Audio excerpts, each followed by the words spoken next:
Next order of business is the roll call of members. Please indicate your presence when the machine is open. If all the members voted, Tyler, roll.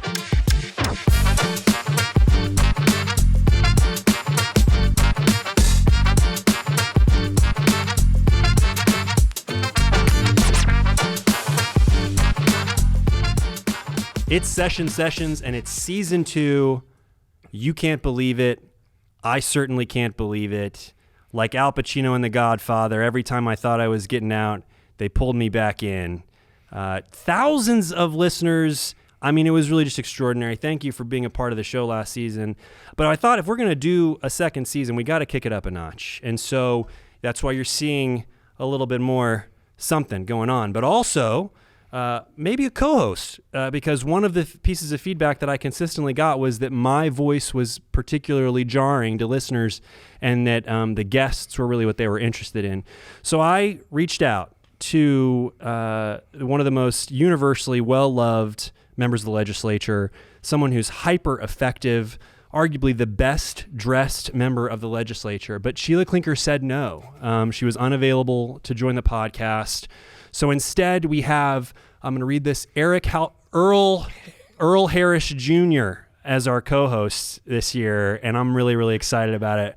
Earl, why on earth would you decide that this is something we should do together? Well, I thought my political career was going well, and I needed to bring it down a little bit, so I figured working with you will do that. And see, I've just hit the table. I just ruined the whole podcast. It's all right. Already. I think that it's going to be a humbling thing for both of us. It is going to be humbling. It's going to be fun, though. It is. I'm looking forward to it. So our goal really here is to do a little bit what we did last season, which is kind of unveil things that are happening in the legislature, give recaps. What else are we trying to accomplish? I think we also let people in on a little bit of what happens behind the curtain and share some of the things that we do to get things done. I mean, I know, it's funny because I remember former leader Scott Pilath. It was he and I and I think Melanie Wright were speaking at a steelworker event in Chicago. They invited us to be on a panel and talk.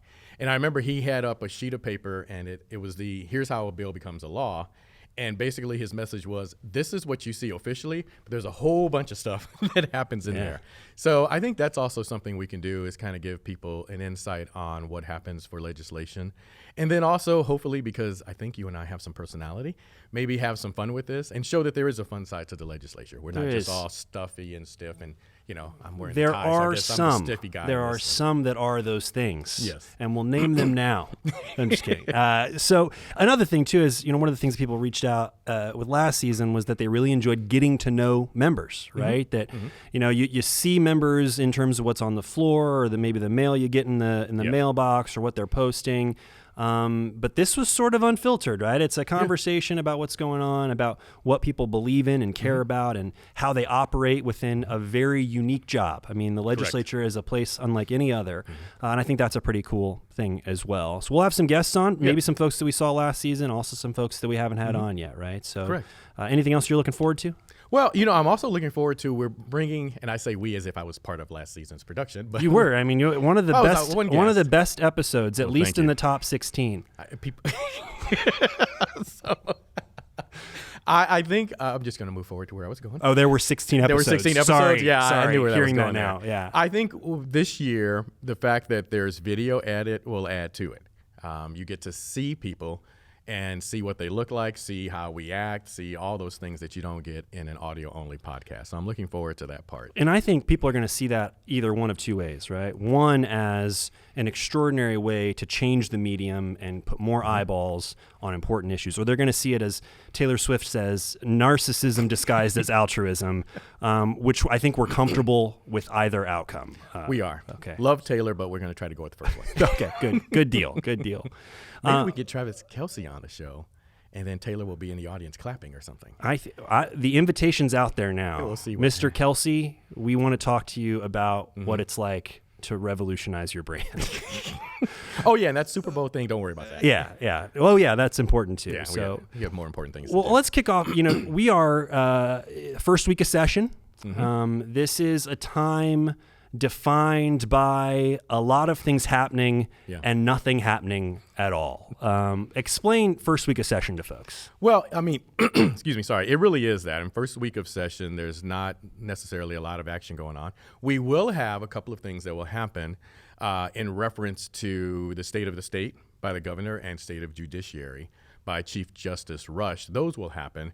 But bills are still that first week being sent to committees. Committees haven't met yet. Things are being scheduled. So the first week is kind of like, hey, I remember you from months ago. Yeah. You came back. And occasionally running into somebody you've never seen before. Yeah, exactly. And you're like, wait, do you work here?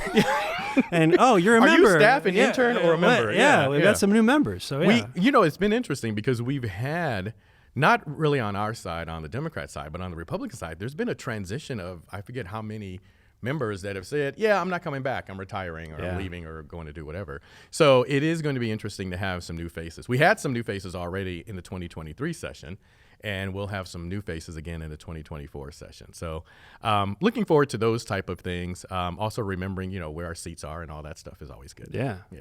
It's... Oh, and you know what? I have to do this. Go ahead. Just to have some fun with it. This is new for me, being interrupted on the show, so I'm all about it. Yeah. It is. We just had Christmas, so we'll see who has new Christmas suits. Oh, that's true. That's a great point. I was also just thinking about the fact that, so part of what you said, right, is that we're filing bills, and some of us have already filed maybe one or two bills. Yep. We're working on finalizing others. And so this first week is also a chance to start kind of hunting down chairmen, hunting down people of influence within committees, and trying to make some things happen there. So, I suspect that my first week is going to be a lot of chasing down folks and just trying to get them a little interested in something I'm working on. Is that kind of what your experience has been too? Yeah, it has. I've had some conversations already pre the first week of session, but yeah, really, I actually on my things to do list is always to put together, here are the bills, here's whom I want to be my co-authors and chairman, and then go talk to those people so I know what I'm doing. So yeah, a lot of it will be that. It's just getting connected with people, getting reconnected, and saying, hey, you remember you like me, so here's this bill. Tell me what you think about this strategy. Yeah, exactly. Which is, I've just been sending pictures of the new baby to members and being like, baby. Listen, it's where I've got an edge. Can I borrow your kid? 100%. Cool. 100%. He looks kind of like you. Me. Yeah.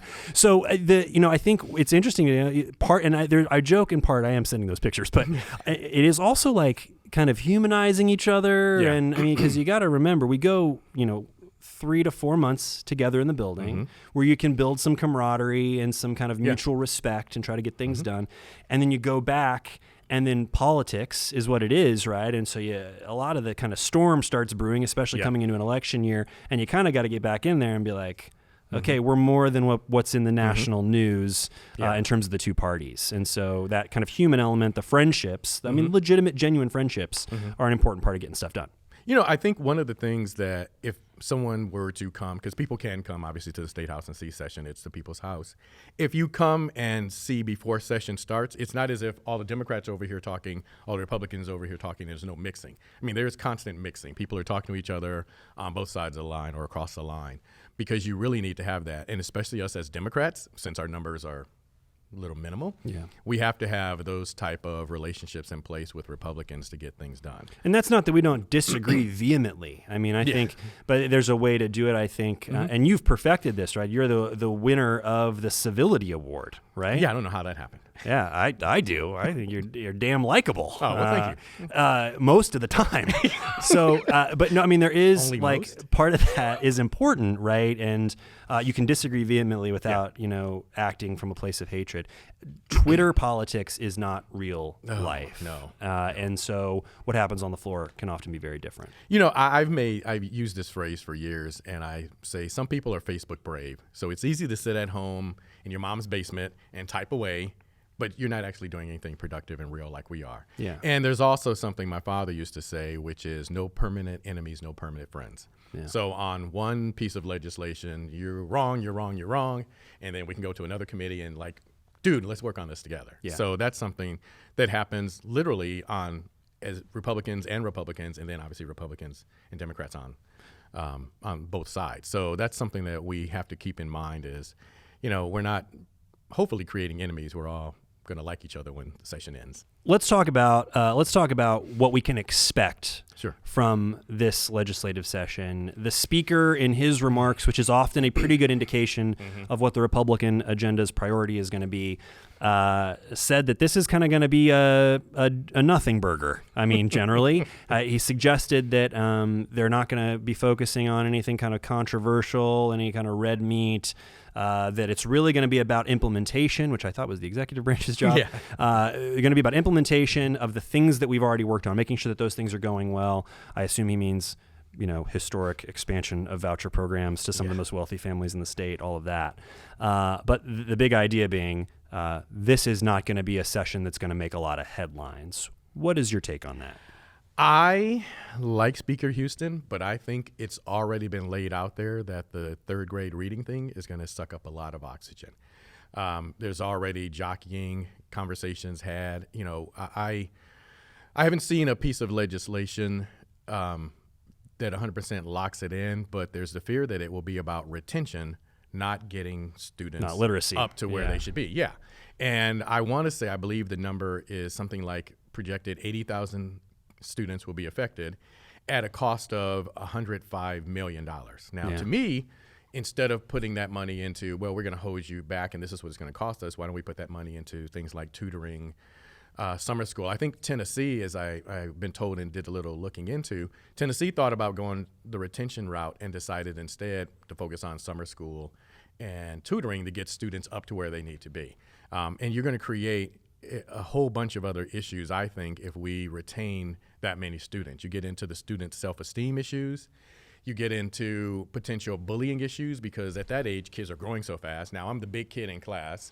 So do I get bullied because I got held back, or am I the bully because I'm you're bigger? acting out after. I'm angry, I'm embarrassed, and I'm bigger than everybody else in the class. So I think the non-controversial short session, it's not going to be so much non-controversial. Well, there's another element to this too, right? Which it's one thing to suggest that this will be a session without kind of red meat, fringe ideas, right? Mm-hmm. But then somewhere during the time that sessions is happening, people start filing for re-election or filing to run against members, right? Yes. And oftentimes, because of the makeup of the legislature, most of these races are about the primary. Mm-hmm. Now, there are absolutely competitive races throughout the building. However, the majority, if not the vast majority of these races are determined in the primary election. Mm-hmm. So people get an opponent and they go, oh man, I've got to convince a bulk of the Republican Party or even a bulk of the Democratic Party to be with me so I don't lose this primary election.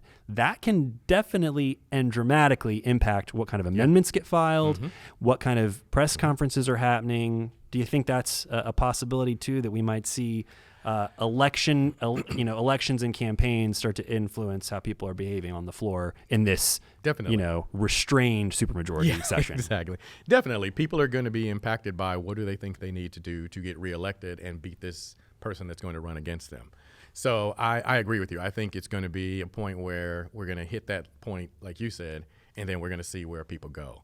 And the fear always is, does that mean that we get some amendments that make everyone scratch their head and think, why would anyone do that? Mm-hmm. And then, but it passes because people feel like they have to vote for it because it's put out by their party. So I have a fear of that and concern of that. And, we'll see if we're wrong, but I'm going to bet that we're probably right.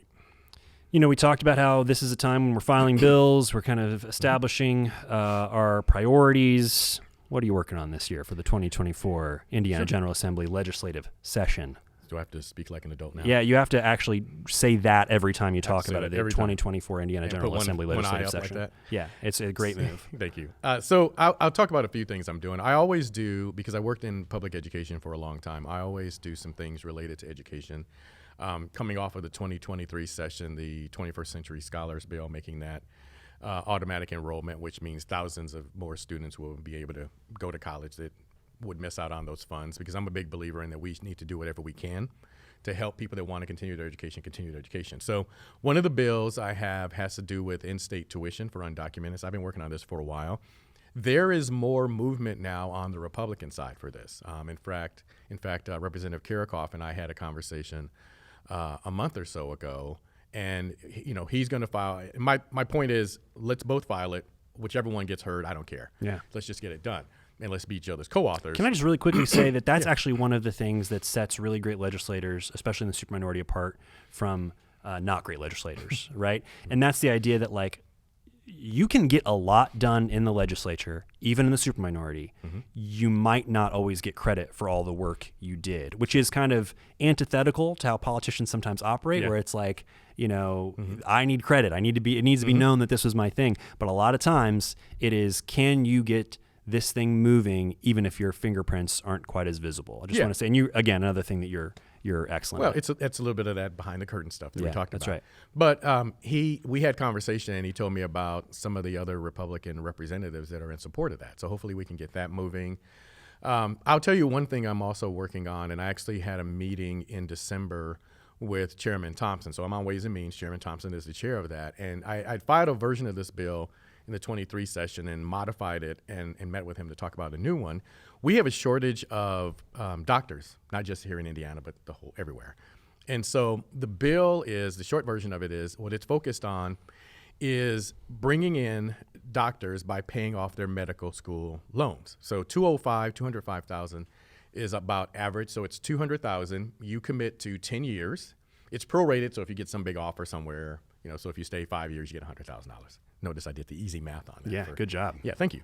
And so the state is split up into thirds, northern, central, southern, and it's 7 each. And then it's for primary and OBGYN, because we know we've had, because of legislation that passed that related to abortion, we've had a loss of OBGYN. So this would hopefully bring them back. But we talked about that, and so he said to come back to him. He sounds interested, but he said come back to him when session starts and have more conversation. So those are a couple of things I'm working on that I feel great about. Got it. I've got a handful of bills that I'm focused on. I didn't even get a chance to ask you the question. You're a brand new co-host. I mean, no one's expecting that much right now. It's not as if I haven't hosted TV shows before. Yeah, you've actually got way more experience at this than I do.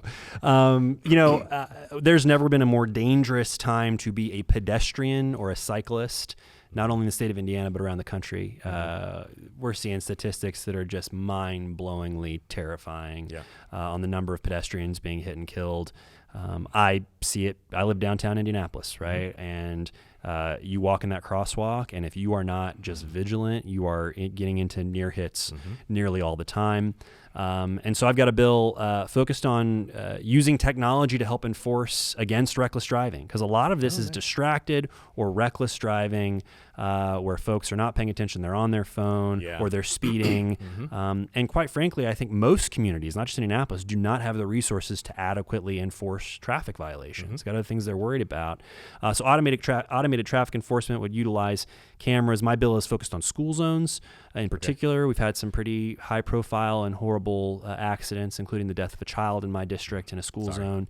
And so how do we start to use technology, which is advancing at a breakneck speed, to help enforce against people that are using these vehicles in a way that's actually dangerous to everyone around them? So that's an important one. I've got to dive in before we continue on. 100%. I appreciate that, because I love riding a bike, and I can tell you multiple stories of where I was lying on the ground and my bike next to me, avoiding being run over by somebody. Yeah. So, it's everywhere. It's everywhere. People don't always stop. I mean, one guy did stop to make sure I was okay. And I remember one guy, I think once he passed me, he gunned the gas and kept going even faster. I mean, we recently, we've got the new baby, and I posted about this online. We were walking, he was strapped to my chest, so he's visible, right? I mean, there's definitely a baby on me, right? It's not a look I go for with the strapping and all that stuff. We're walking into the crosswalk, and we're watching, like I said, car comes flying around, making the left turn, slams on their brakes. We keep moving. I've got a hold of the baby, and then they lay on their horn into my baby's face, because somehow me with the right of way, it's my fault. And the thing is, that's happening all the time. And I am a particularly calm person most of the time. I will say that I was not cool in that situation. It was awful. So, how can we enforce against reckless driving without the idea that we're going to need hundreds of more police officers? I also think automated traffic enforcement removes some bias. Communities around the country seeing issues with traffic stops that escalate in ways they shouldn't. This kind of takes that away, and it's very clear. You're in a vehicle that was going 15 miles an hour over the speed limit through a school zone, and you're automatically ticketed. I know some of the pushback from our Republican colleagues has been, well, what if it's my car but I'm not driving it? Well, I think maybe you should pay attention who's driving your car recklessly. Exactly. They're using your vehicle as a weapon, right? So we'll see that. I've got another bill that's companion to that. It's around vulnerable road users, which deals with pedestrians, cyclists, tractors, things like that are on the road that deserve a little bit of extra protection, considering the fact that a vehicle hitting them could be detrimental. What you got? Anything else that you're filing that you want to mention? Well, I'm working on also something, and I will say this is a continuation of an initiative my father, who had this seat for a long time before he passed away in 2015, was working on. We've had some advancement in Northwest Indiana in terms of, the casino changes. So we now have Hard Rock on 8094.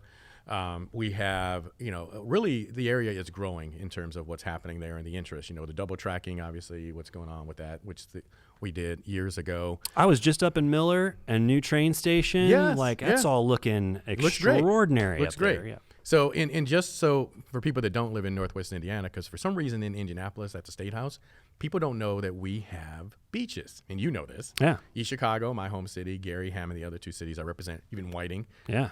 All have beaches. And beautiful beaches. Yeah, beautiful beaches. Feels like being on the ocean. Yeah. So we have these great assets. One of the things my father worked on was, and we have the convention center. Yeah. Senator Melton, now Gary Mayor. Congratulations, Gary Senator Melton, now Mayor. Now Mayor, yeah.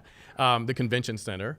We also, something my father also worked on was a stadium, and bringing a stadium here to Northwest Indiana, we're not in Northwest Indiana, but to Northwest Indiana. You can't tell, though. It's just a basic very set clear. there. Yeah, we're being it's secretive not, about we could our be secret anywhere. location, yeah. so people don't track us down. Yeah, that's right. And never mind.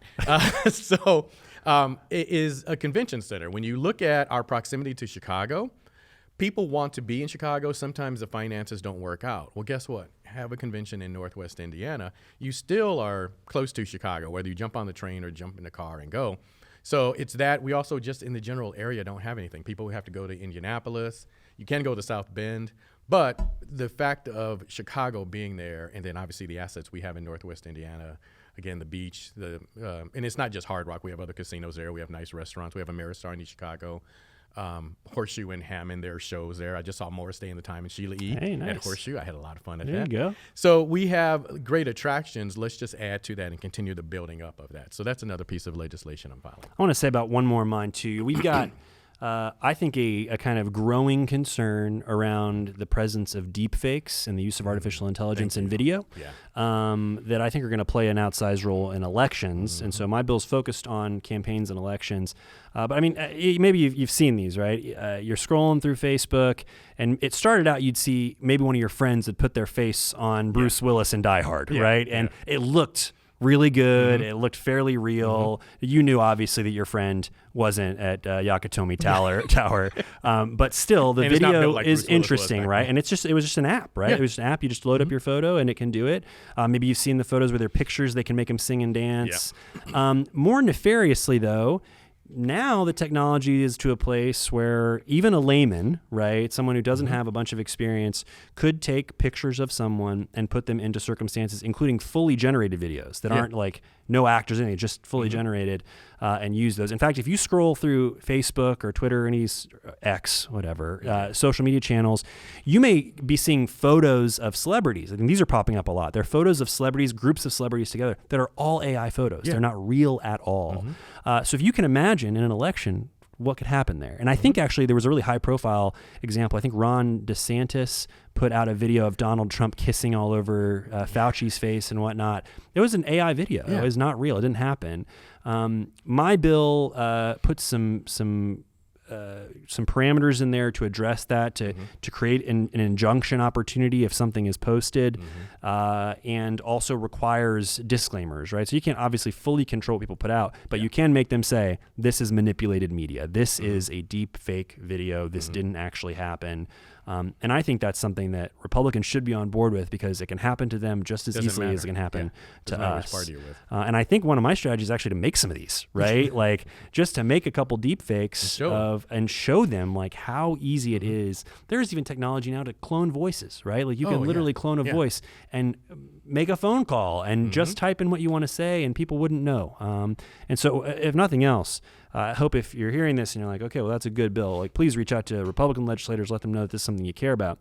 But also pay attention to the seniors in your life who may be getting a voicemail that could sound like you as their grandkid. I mean, it used to just be you get a text message and it's like, oh, this is a scam. Well, they can clone voices, do all kinds of stuff now. It's a very dangerous time, I think. The technology is extraordinary and can be used for good, but there's some nefarious actors out there, I think. Well, and I think we knew that coming into AI and that it was going to expand things out. And that's a great idea, because especially coming out in the election year, we know there's going to be people who are going to do some crappy things. And if your legislation can slow that down a little bit, that's going to be helpful. I love technology, but you're right. There's always the good side of it, and then there's the what can I do to screw up something. As a disclaimer, actually nothing that is happening right here is real. We're AI. We're AI. Like, we didn't have time to do this, and so we had to find a way around it. Listen, we're almost out of time, so can I just ask? Can I say one thing? Well, go ahead. No, I have a question for you. Yeah, I want to hear it. Because I can ask questions too. You can't. Well, listen, I've been waiting. So I want to go back to what you asked me about my thoughts on the session. You didn't really give deeper information. Yeah, I mean, this is, personally an interesting session for me, just because as my final episode of last season was about being a new dad. Yeah. And what's been interesting about that is it's kind of added some urgency, I think. Like, the things I always cared about, I still care about. And the ways that I want to make the community better, the ways that I want to improve my city and my state, that's unchanged. Yeah.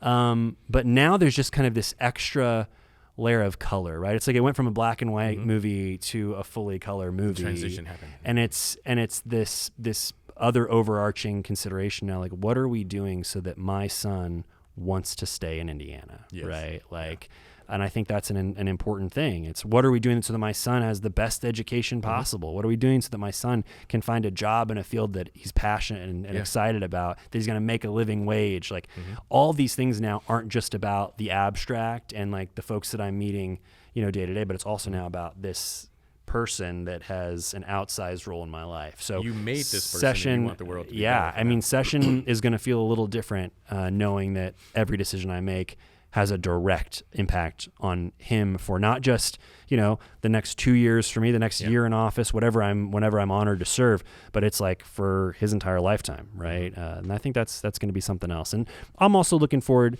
to getting back into it. We got a lot of work to do. I mean, I think, the problem with politics is you're going to get both sides. Republicans are going to say how great everything is. Democrats are going to say the areas that we need to grow and improve in. And the truth is, there are really great things about Indiana. There are great assets. There are wonderful people, a great workforce, and there are places where we are letting people down left and right. Correct. And I think it's on us as Democrats, as the minority, to step up in a big way and make sure we're showcasing those issues in a way that gives us a chance of making them better. Good. So in your eyes, how do we in the super minority make sure that happens and we get across the finish line some good things? Yeah, I mean, I think you kind of touched on it, right? You have a choice coming into an elected office, right? And I often talk about how, like, campaigning is a solo sport, legislating is a team sport, right? Like, you can go on a campaign and get wild, like say whatever you want, get as much attention as possible, bring in the votes, however you need to, the red meat. You get into that building in the super minority, and you can be that person. You can go to the mic and you can lambaste the other side, and we do that. I mean, we throw the punches when we need to throw the punches, but you've got to find a way to move the needle, and that often the only tool at your disposal. Well, there's two tools. There's shame, and there's authentic relationships. Right?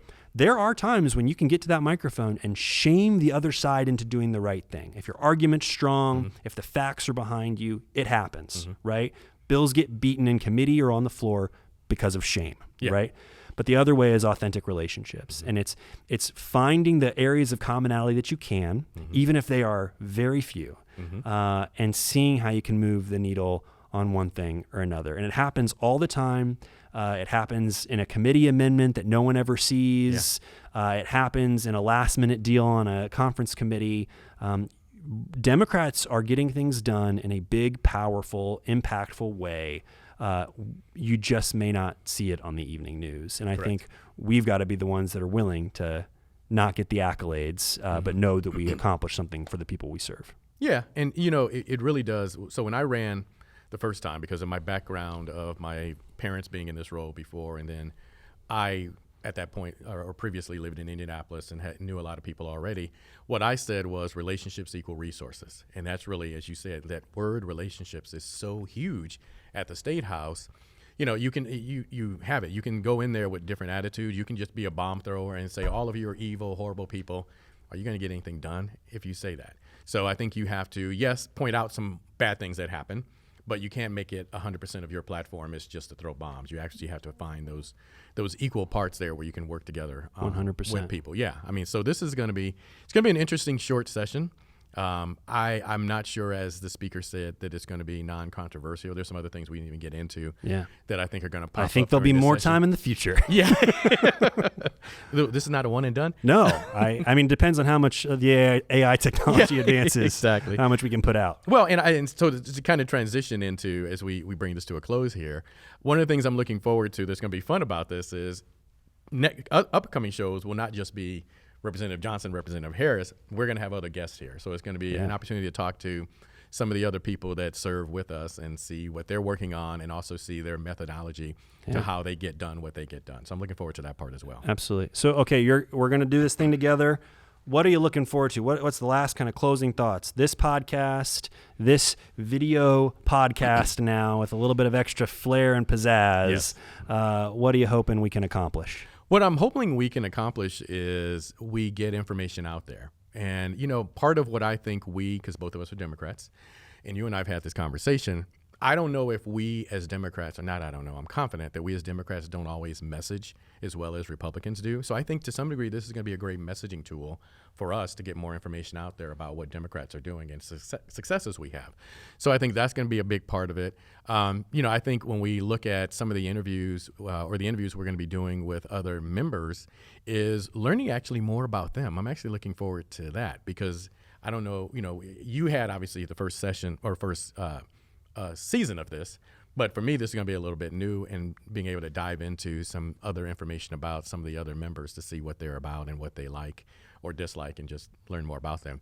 And I'm looking forward to just the fun of you and I doing this. Yeah, me too. We'll see, you know, we'll see what kind of trouble we can get into and if we get any phone calls about it. And if we do, then we'll keep doing what we do to get those phone calls. Yeah, I mean, I think if you're an avid watcher and you see a really hard cut, like something just kind of we change real fast, it's probably because we said something that couldn't make it in the final episode. Couldn't make it in the final. So, you know, my goal, I will tell you, one of my goals, and we've talked about this, is you are such a professional, polished, you know, like, I mean, just kind of a dynamite, charismatic fella.